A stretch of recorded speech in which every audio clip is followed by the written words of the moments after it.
hope it hasn't been oversold. So how's everyone going? Are we all happy? Day 2, middle of the afternoon. It's good to see you all. So what we're going to talk about today is disruption in the business of delivering education for universities. So I thought we'd start off with a little bit of drama. So we don't have any audio, but trust me, there's very scary music going on at the moment. So when I heard that I was talking about disruption in the industry, I thought, geez, that's a bit scary. That's quite a negative concept. Does anyone else see that as scary? Does everyone see the compulsion to move as something that's scary? Or is it just kind of the new normal for today? So I thought what I'd do is I'd start off by having a look at the value chain and trying to determine what is it that's kind of driving this transition or this requirement to transition in this industry. And I don't know if you've all done value chain analysis before, but over on this side here we have where you guys sit, the institution and the teachers. And you're after basically what you've always been after, student engagement and student retention and more students and access to more markets. And teachers really want to make sure that the students are engaged and the students can leave with the skills that we want them to have.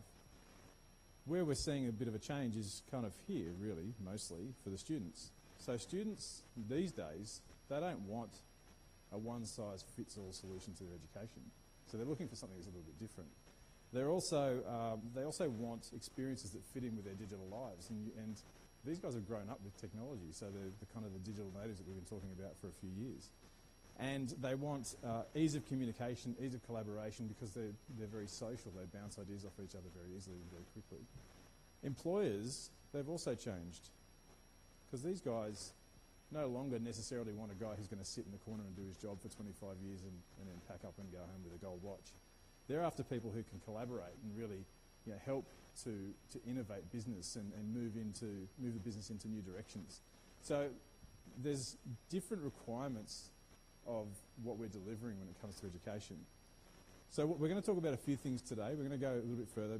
I did mean to say that I did slave over a hot laptop creating 30 minutes of presentation here.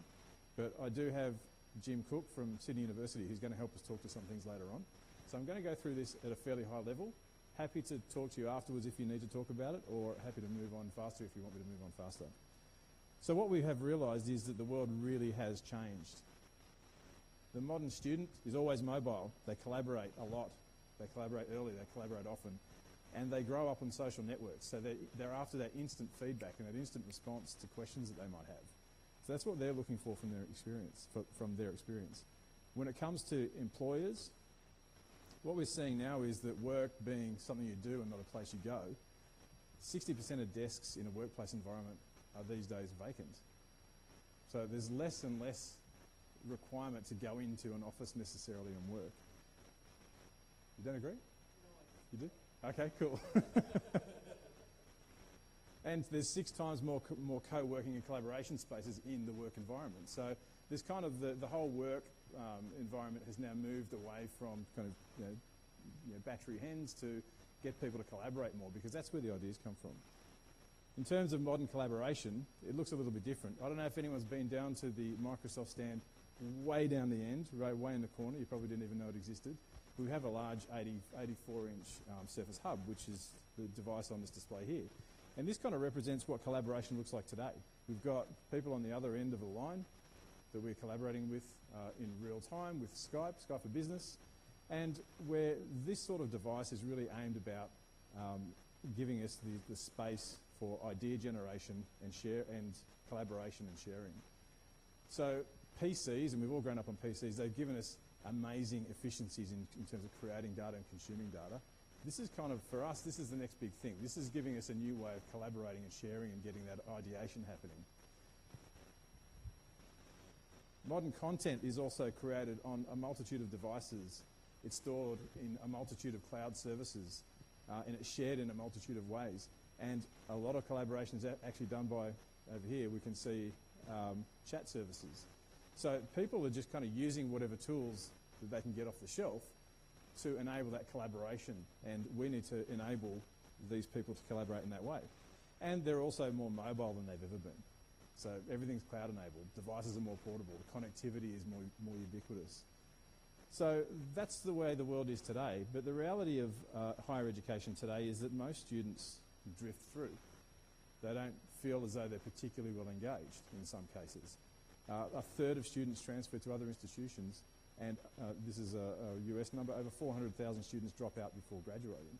So it's, we're actually seeing less and less people investing the time and the effort into going through a university degree and getting education. So when we look at how people perceive their university degree and whether or not it is enabling them to be ready for work, how do you guys think we do? Well, according to McKinsey, most educators, 72% of the time, think we're doing a bang-up job. However, students and employers, less than half of them think we're doing the right thing. And this is the value chain. So if we're not providing the students with the skills and the capabilities that they need to go into productive employment later on, we're missing the mark. How many people perceive their investment in education is a good one? Same study, McKinsey. You can see that the trend is not looking very pretty at this point in time. So in 2013, yes, it's a little while ago, but only half of the people thought that their investment in their education, the university degree, was worthwhile. Is that where we want to be? I don't think so. And this is, the next slide is not pretty, let me warn you, and I mean aesthetically. And you'll see that these are just newspaper articles that I tried to be really creative with. I don't have a creative bone in my body. But what's interesting is this, if I can read it properly, that one and that one. The dates, 4 or 5 days ago. And what we're seeing is that PwC, Ernst & Young, they're all saying we no longer require a university degree to work for our company.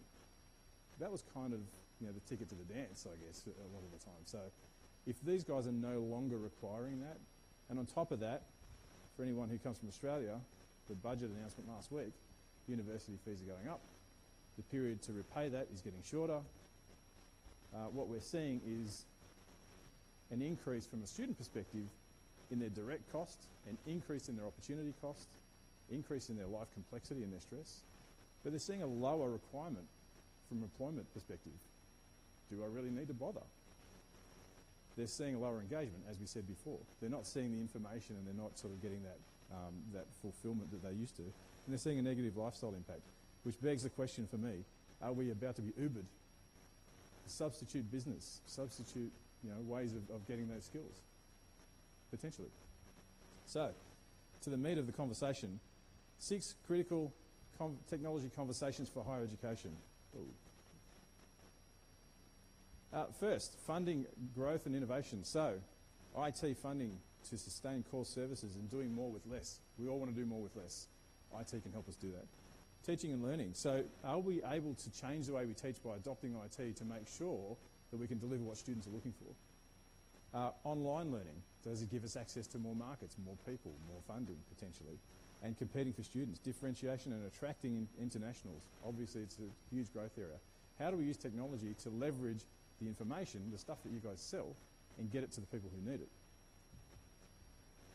Access and scalability on premise. So do we provide the ability for this information to be sucked down by all the client devices that we have in the world?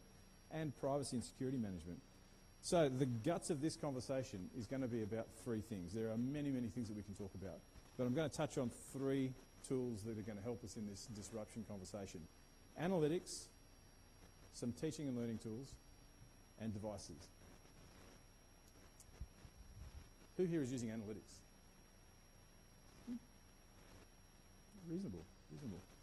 So, what I've got here is another very pretty chart that I put together. You can see my artistic abilities coming out again. This represents where a university has collections of data points. They could be in many, many different databases, and you can see that they're kind of all over the place here. Is this kind of reflective of where you see your data today? Yeah? More or less? No? So this is actually from a real study from a school system or a university in Australia, and it significantly underrepresents how many data points and databases these guys have access to. They had over 100 databases that contain different pieces of information. That's great. You've got access to your data. But wouldn't it be great if we could get insights out of that data?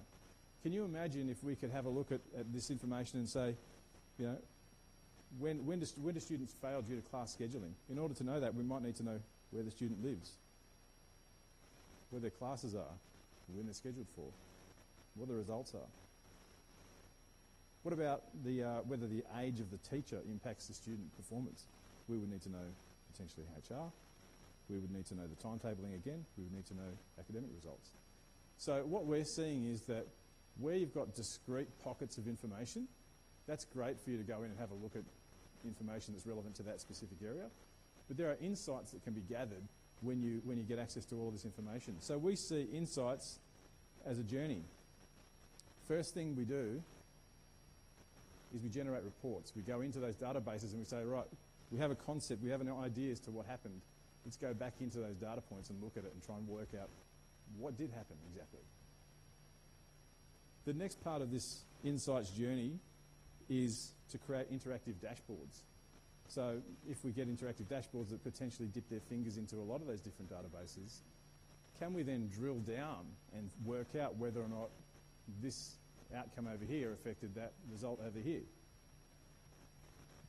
The next step is to generate predictive models.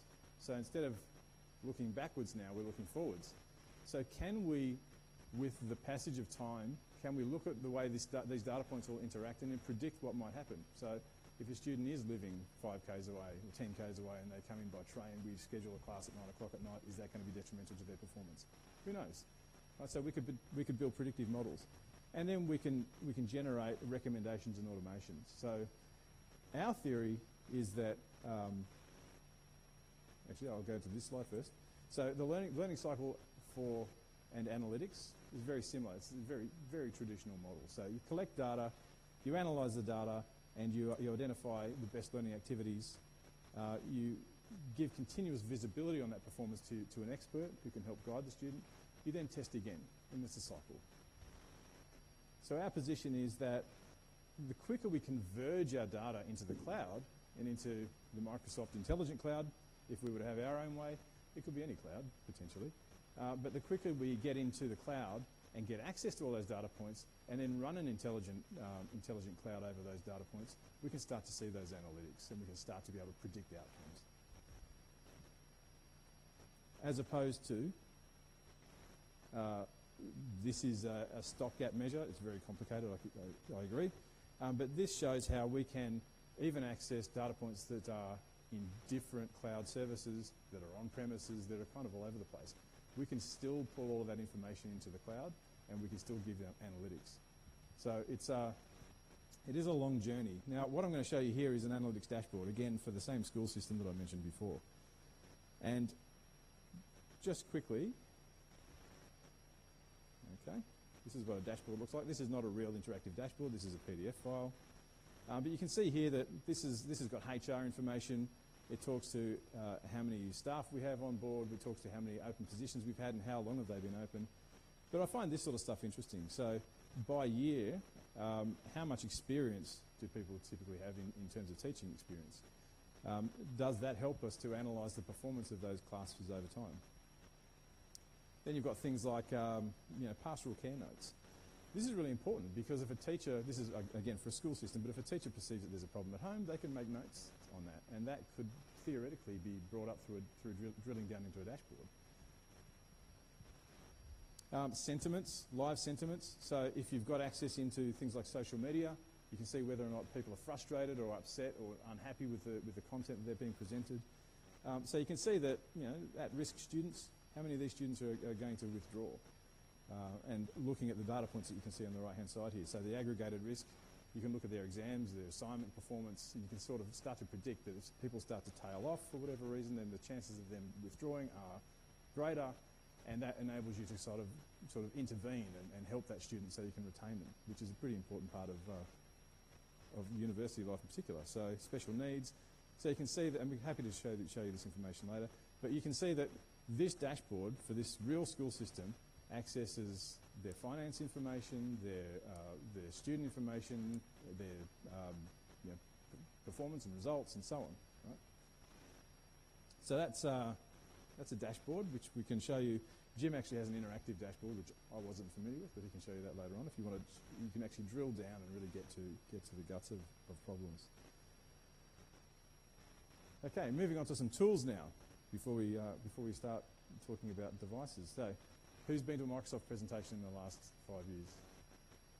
Who's heard all about the pen? Yeah? So, bear with me. So let's play a 5-minute game. This is just reinforcing some points that we've been saying for a little while. Who agrees that the kind of device a student uses for learning doesn't really make that much difference? The device matters, right? We'll talk about it in a second. Most learners do know when to choose the right computer tool to support their best performance, and lecturers should use more digital technology in their lectures and lessons. Who's seen this chart before? We've used this 10,000 times. This talks about 3 groups of people. So people who take a PC and take notes when they're in a lecture, for instance. Now what we realised is that most people can type faster than people can talk.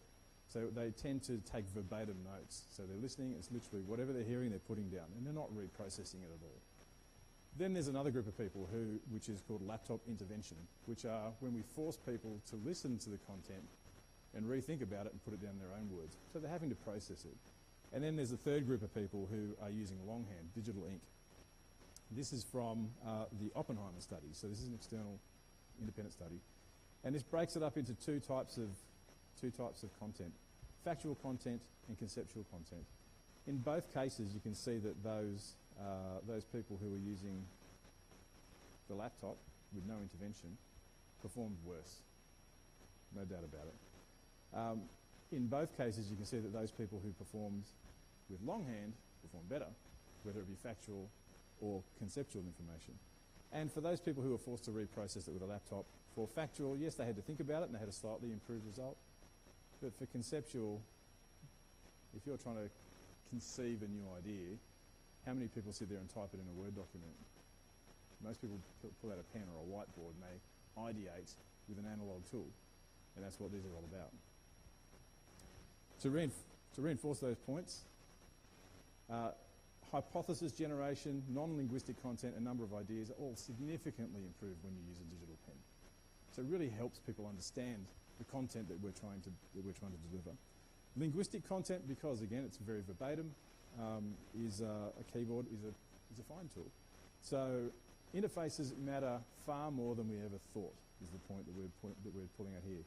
Second question, most learners do know when to choose the right computer tool to support their best performance. 91% of students choose the wrong tool. They choose the tool that is proven to give them a worse result. That does not make sense to me. So the comment here is that learning experts must drive device decisions or at least influence them. And lecturers should use more digital technology in their lectures. Who's seen this chart before from Monash? So this is a really cool chart because what this here represents is, let's say, I can't write very well, performance, right? That's what that means. Trust me, that's what it says. I won't do that here. So you can see here, I'm glad everyone laughed at my crappy writing, thank you. You can see here the chart goes like so, right?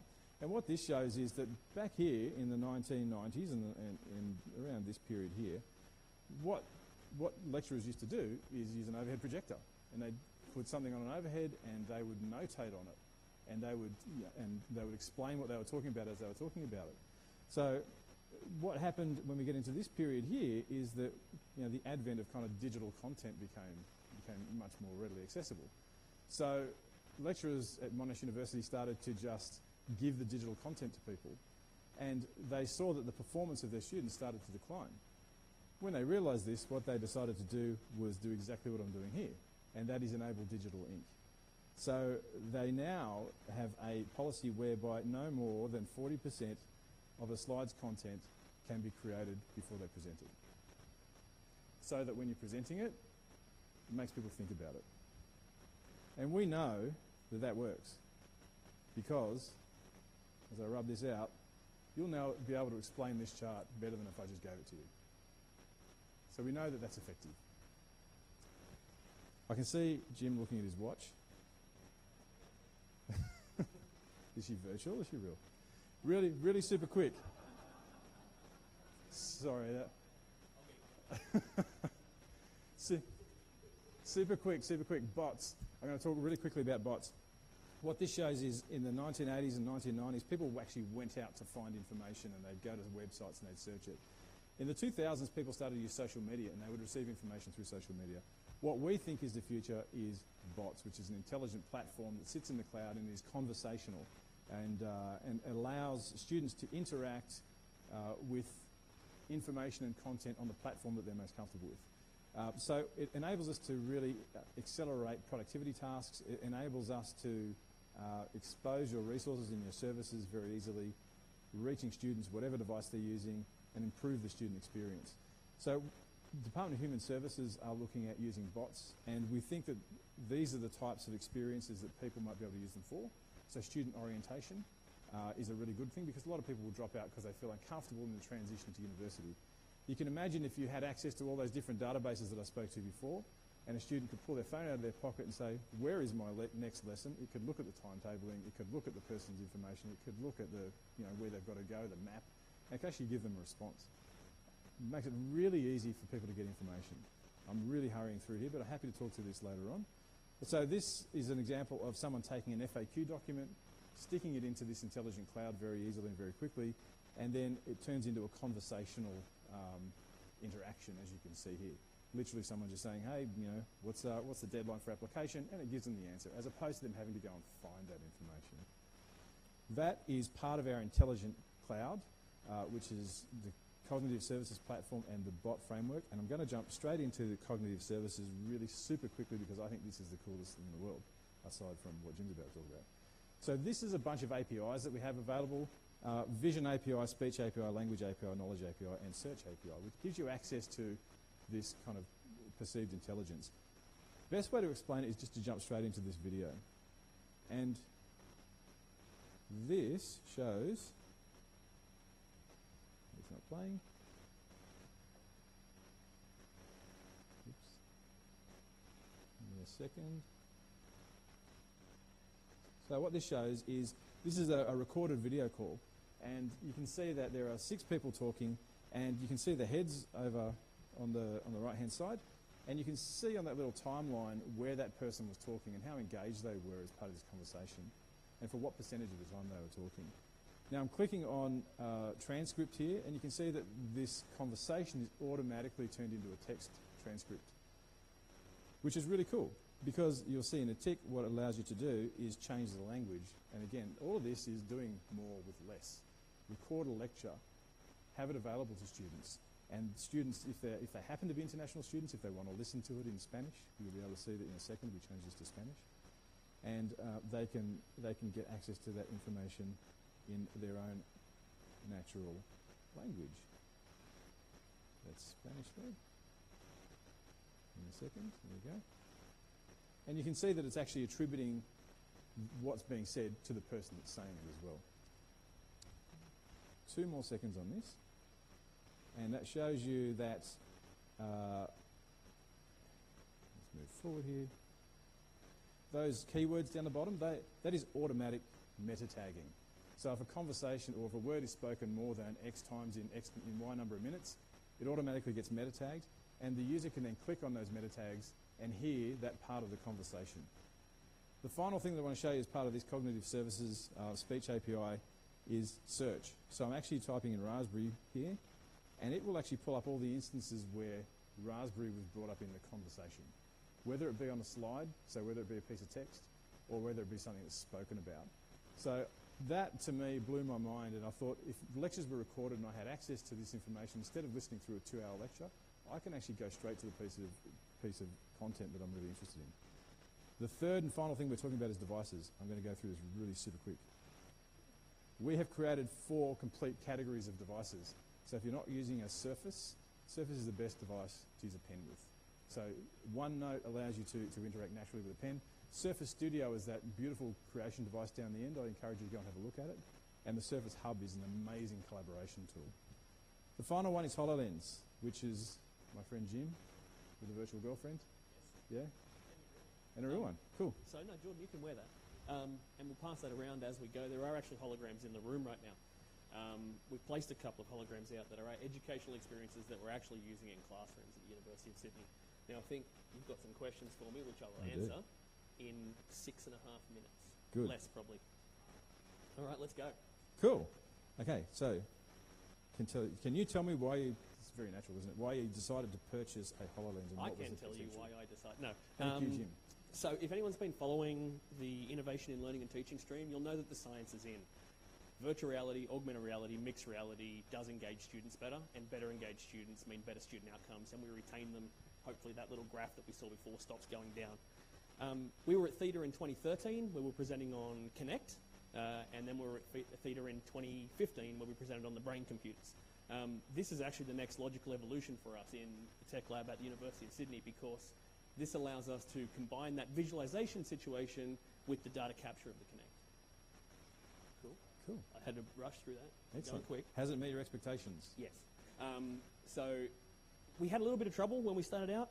The primary barrier we found is that this is not a multi-user device yet. Okay, so Jordan, pass it around. Let people try it. It's above you. That's not surprising. So the primary barrier we've got with this is it's not a multi-user device yet, so we have to create role-based accounts for our students to use them. It's not a huge problem. We've only got a few units. But the personal experience will come. Cool. How hard is it to develop for this hardware platform? So when you put the HoloLens on the first time you wear it, there's a bunch of Microsoft experiences you can download from the store straight away. One of those is the Galaxy Explorer. You put that on, and the voiceover girl from Microsoft in Redmond comes on and goes, "In just 12 weeks, we built this beautiful application," and tells you about how great it is that you can turn around this software in 12 weeks. It makes your expectation is quite high that you're going to be able to jump in and do that. What they don't tell you is they had a team of 40 people working on that project, and we have 3. But with that said, we had 4 years of experience doing VR development, working with Oculus Rift and things like that. So that translates very, very well into this. And if you have no development capability, if all you have is models that exist in your faculties, in your schools, we went to the biomedical faculty, and they have all this 3D modeling that they've been doing for chemical analysis and molecules and things like that, which are actually floating around the room here. You'll be able to see them later on. So we can drag those straight into HoloLens and present with them in multiplayer environments with a lecturer taking you through that experience, pointing to things inside the hologram. And I'll show you guys later on down at the stand. I'll be there for about an hour. I think I might just say that the experience is phenomenal, and if anyone saw me wandering around like a lunatic last night with this on my head, a lot of people kind of thought it was crazy until they got it on themselves, and they looked even more ridiculous than me because it blows them away. So we invite you to come down to the stand, come and have a play with this gear.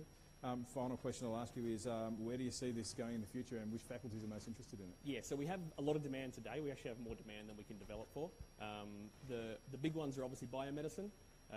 The other ones are the medical faculty, because there's a Case Western video on YouTube that I really recommend you look it up. It inspires a lot of the people that we show it to. We're working with clinicians at the Westmead Clinical School. You guys probably know that the University of Sydney is developing a new education and conference centre out there.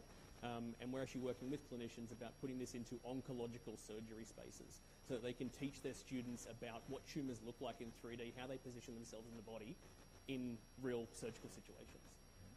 Obviously arts, with the museums project is looking at modelling our assets, because we have 900,000 assets in the museums. They're looking at getting those out into 3D and having a holodeck, if you like, in the museum spaces. We've also got engineering are looking at doing things with moving parts and modelling like that. We just can't keep up with the demand. I was approached on Monday, I got an email while I was here yesterday from pharmacy, and they want us to help them develop a new like a dispensary that's in augmented reality, where students can actually interact with the dispensary in the space. Cool. We have 1 minute left. So I just want to point out we have an offer for Surface Pro 4. Come down to the stand, have a look. If you want to speak to Jim, he's done some amazing things, walking into some guy's brain who has an aneurysm, which is just incredible. It's floating just here, actually. If you can see it above you guys, we have we took DICOM data from an actual MRI scan of this patient, and what we've done is we've rendered it in 3D with a transparent skull and shown the blood lines through the brain. And you can actually see, if you look above the left temporal lobe, he's got a small expansion in the blood lines there, in the blood vessels in his head, which was an aneurysm that he had to have operated on. He survived, and he's well. But this is a great case study for students to look at how small a difference that amount of expansion in the MRI can make.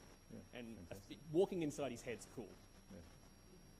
So thank you. All of our devices are category creators. Come down, have a look, and we'd love to show it to you. So thank you.